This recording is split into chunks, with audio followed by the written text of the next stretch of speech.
ಪೂರ್ವ ಜನ್ಮದ ಫಲ ಈ ಜನ್ಮದಲ್ಲಿ ಅನುಭವಿಸಿ ತೀರ್ಲೇಬೇಕು. ಶ್ರೀಕೃಷ್ಣ ಕಂಸನನ್ನ ಕೊಂದ ನಂತರ ತನ್ನ ಮಾತಾ ಪಿತೃಗಳಾದ ವಾಸುದೇವ ಮತ್ತು ದೇವಕಿಯನ್ನ ಬಿಡುಗಡೆ ಮಾಡಲು ಅಲ್ಲಿನ ಸೆರೆಮನೆಗೆ ಹೋದ. ತಾಯಿ ದೇವಕಿ ಉತ್ಸಾಹದಿಂದ ಕೇಳಿದ್ಲು, ಮಗು, ನೀನೇ ದೇವರು ಮತ್ತು ನಿನಗೆ ದೈವಿಕ ಶಕ್ತಿಗಳಿವೆ. ಹಾಗಾದ್ರೆ ಕಂಸನನ್ನ ಕೊಂದು ನಮ್ಮನ್ನ ಬಿಡುಗಡೆ ಮಾಡಲು ನೀನು 14 ವರ್ಷ ಏಕೆ ಕಾಯ್ತಾ ಇದ್ದೆ ಅಂತ. ಆಗ ಶ್ರೀಕೃಷ್ಣ ಉತ್ತರಿಸಿದ, ದೇವಸ್ವರೂಪಿ ತಾಯಿಯೇ, ನನ್ನನ್ನ ಕ್ಷಮಿಸಿ.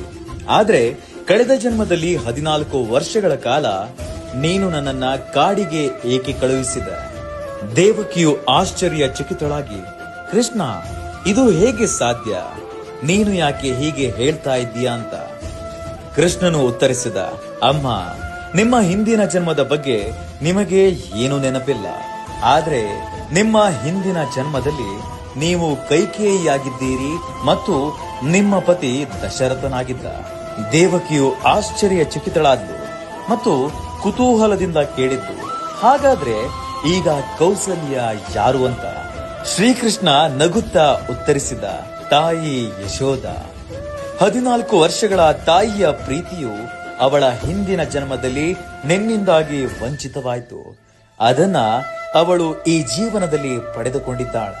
ನೆನಪಿಡಿ, ಪ್ರತಿಯೊಬ್ಬರೂ ತಮ್ಮ ಕರ್ಮದ ಫಲವನ್ನ ಅನುಭವಿಸಲೇಬೇಕು. ದೇವತೆಗಳು ಕೂಡ ಇದರಿಂದ ತಪ್ಪಿಸಿಕೊಳ್ಳಲು ಸಾಧ್ಯವಿಲ್ಲ. ಇನ್ನು ನೀವು ಯಾವ ಕರ್ಮವನ್ನ ಸಂಪಾದಿಸಬೇಕು ಎಂಬುದರ ಮೇಲೆ ಕಣ್ಣಿಡಿ.